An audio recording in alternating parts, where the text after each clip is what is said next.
ஓம் சாய்ராம், ஜெய் சாய்ராம். என் அன்பு குழந்தையே, உனக்கு இன்னும் சில விஷயங்கள் புரியவில்லை. நீ மலை போல நினைத்திருக்கும் பிரச்சனைகள் அனைத்தையும் ஏற்கனவே தீர்த்து விட்டேன்.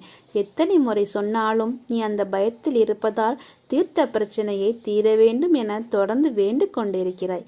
பிரச்சனை என்று வந்துவிட்டால் ஒரேடியாக பயந்து விடுகிறாய். இதை இப்போதே விட்டுவிடு. இனி வரப்போவதெல்லாம் உனக்கு வசந்த காலங்கள்.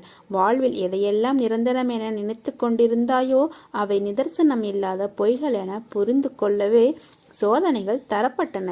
யாரை நம்பி நீ உன்னுடைய உடைமைகளை கொடுத்தாயோ அவர்கள் உண்மை இல்லாதவர்கள் என்பதை உணர்த்தவே பிரச்சனையில் உன்னை சிக்க வைத்தேன்.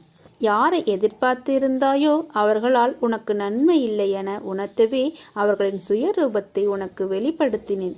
ஆனால் நீயோ வெகுளியாக இருந்து விட்டாய். உனது அன்பு குணத்தை, அப்பாவித்தனத்தை அவர்கள் பயன்படுத்தி கொண்டார்கள். பொருளையும் நம்பிக்கையையும் நீ இழந்து விட்டாய்.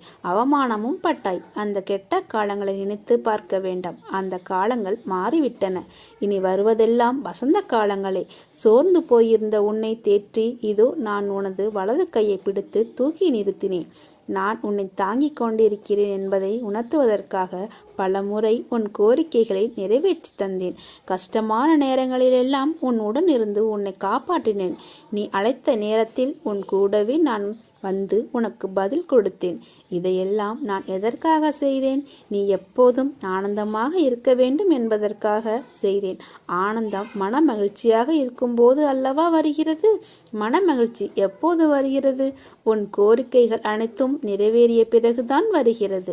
நீயோ நான் முடித்துவிட்ட பிரச்சனைகளை இன்னும் முடியவில்லை என்று தவறுதலாக புரிந்து கொண்டு துக்கத்தில் இருக்கிறாய். கர்ம வினைகள் தொலைந்தன என அதை தூக்கி உன் மனதில் இருந்து எரிந்துவிடு. மனிதனாக பிறந்தால் எல்லாவற்றையும் அனுபவத்தித்தான் தீர வேண்டியிருக்கிறது. நீ ஆனந்தமாக இருக்கும்போது உனக்குள் தைரியம் பிறக்கும், தன்னம்பிக்கை பிறக்கும், எதையும் சாதிக்கலாம் என்ற உற்சாகம் பிறக்கும். உன் வேண்டுதல் எல்லாம் பழிக்கும். உன்னை பெருமையடைய செய்வேன். அடுத்தவர்களை பார்த்து பொறாமையோ அவர்கள் வழிகளை பின்பற்றுவதோ வேண்டாம். உனக்கென தனி பாதை உண்டு, தனி திறமை உண்டு. அதை நோக்கி செல்வதே சிறந்தது. உனக்கான அடையாளத்தை நீயே உருவாக்கு. உன்னை பெருமையடைய செய்வேன். பொறுக்க முடியாத அவதியும் அதையொட்டி உன் மனதில் எழுகின்ற கோணல் சிந்தனைகளும் உயிரை மாய்த்து கொள்ள நினைக்கும் எண்ணமும் என்னை மன வருத்தமடைய செய்கின்றன. உனது துக்க குப்பைகளை மூட்டை கட்டி தூர போட்டுவிட்டு எனது பாதங்களை பற்றிக்கொள். நாம் அனைவருக்கும் கருணைமயமான அன்னை என்பதையும் ஒரே ஒரு முறை கூவி அழைத்தாலும் ஓடி வந்து அணைத்து உச்சி முகரும் தாய் என்பதையும் மறந்து விடாதே.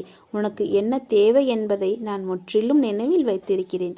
உன்னை துன்பச் சேற்றில் மூழ்கவிட ஒரு காலம் சம்மதிக்க மாட்டேன். உனது துக்கம் நிச்சயமாகவே மகிழ்ச்சியாக மாறும். உனது வாழ்க்கை சீர்படும் காலம் விரைவில் வரும். இதற்கு முன்னால் நீ கடந்து வந்த கடினமான பாதைகளை சற்று நினைத்துப்பார். அதிலெல்லாம் உன்னை தூக்கி சுமந்து காப்பாற்றி வந்தேன். இனியும் அப்படியே உன்னை காப்பாற்றுவேன். உனக்கு சோதனையாக தெரிகிற இந்த காலத்தை மனதில் வைத்து கொள்ளாதே. எனது அற்புதங்கள் இனி உன் வாழ்வில் நிகழ்வதற்காக ஏற்பட்டுள்ள ஒரு வழிதான் இந்த சோதனைகள். வாழ்க்கையில் சலிப்பும் வெறுப்பும் கொள்ளாதே. மனம் புண்ணாகி போனதே என்று வருந்தாதே. இதோ என் மென்மையான கரங்களால் உன்னை வருடிக்கொண்டு உன் பக்கத்தில்தான் நான் உனக்காக இருக்கிறேன். மிக விரைவில் உன்னை பொன்னாக்கும் நாள் வந்து கொண்டிருக்கிறது. 1000 பேரிடம் நீ உதவி கேட்டாலும் உனக்கு உதவ போவது பாபா மட்டுமே. உனது கெட்ட நேரங்கள் விலகி நல்ல நேரங்கள் துவங்கிவிட்டது. நீயும் உன் வீட்டில் உள்ளவர்களும் பாதுகாப்பாக இருப்பீர்கள். கவலை கொள்ளாதே. கடவுளிடம் எதை வேண்டிக் கொள்ளாமல் நன்றி மட்டும் சொல்லுங்கள். உங்களுக்கு தேவையானதை அவர் தானாகவே செய்வார். எதற்கும் பயப்படாத இரு. நான் உன்னோடு இருக்கிறேன். நீ வேதனைகளை சந்திப்பது சாதனைகளை உணர்ந்தாக்கவே என்று நம்பு. எவன் என்னுடைய திருவடைகளை சரணடைகின்றானோ அவனுடைய அத்தனை எண்ணங்களையும் நான் ஈடேற்றுவேன். நீ நினைப்பது கிடைக்கும். என் அற்புத செயல்கள் உன் வீட்டில் நிகழும். ஓம் சாய்ராம், ஜெய் சாய்ராம்.